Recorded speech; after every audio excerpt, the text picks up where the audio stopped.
In our lesson for February the 23rd, we're going to tell the end of the story. John 21 is our chapter, is our text, and it is, in a sense, a postscript to the Gospel of John. And it reminded me of something, my own personal experience when I was back at Baylor.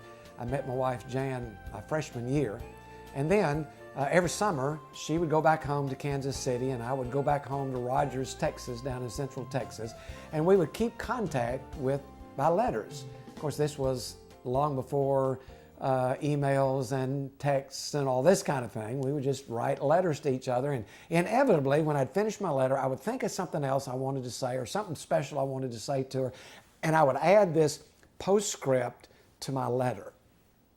I believe that this is what John 21 is. I think it's a postscript to the Gospel of John. If you'll notice the end of chapter 20, John says, verse 30, Jesus did many other miraculous signs in the presence of the disciples, which are not recorded in this book, but these are written that you may believe that Jesus is the Christ, the Son of God, and that by believing you may have life in His name. That sounds to me like the end. But then we have John chapter 21. And so some scholars suggest that this was maybe a postscript that John added. Why would he add this postscript? Some suggest that he did this in order to clarify the church's ministry. By the time John wrote this gospel, decades had passed. The imminent return of Christ had not happened. And so all of a sudden, they're faced with the issue, how are we supposed to live in this world now that Jesus has not yet returned? John gave this postscript to spell out some details. Other scholars suggest that he added this chapter to demonstrate once and for all the reality of Jesus' resurrection.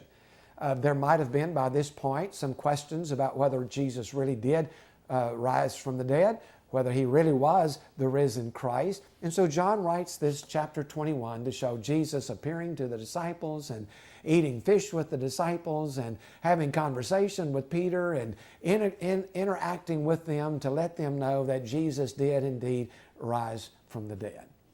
I think that maybe he wrote this end to his correspondence because he wanted to describe one more time the dynamics of discipleship. And all the way through the final chapter in Gospel of John, we have some reminders to us as we live out our lives as disciples of Jesus Christ. And I've divided it into these 4 different sections of promises of Jesus when we follow Him as His disciples. And I think chapter 21, verses 1 through 6, is a reminder that when we follow Jesus Christ, we will experience in our life a fullness. And he wanted to teach us that through this story, this event that happened in the lives of the disciples. Now, Jesus is gone, and so the disciples are in despair. They're anxious. So what do you do when you're anxious? What do you do when you're really worried about something?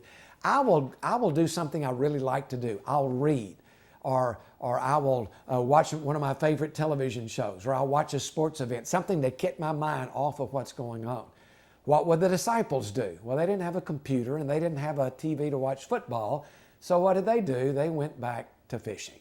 And so all night long they had been out dropping their nets, bringing them in, and absolutely nothing. They got absolutely nothing. And so here John tells us in chapter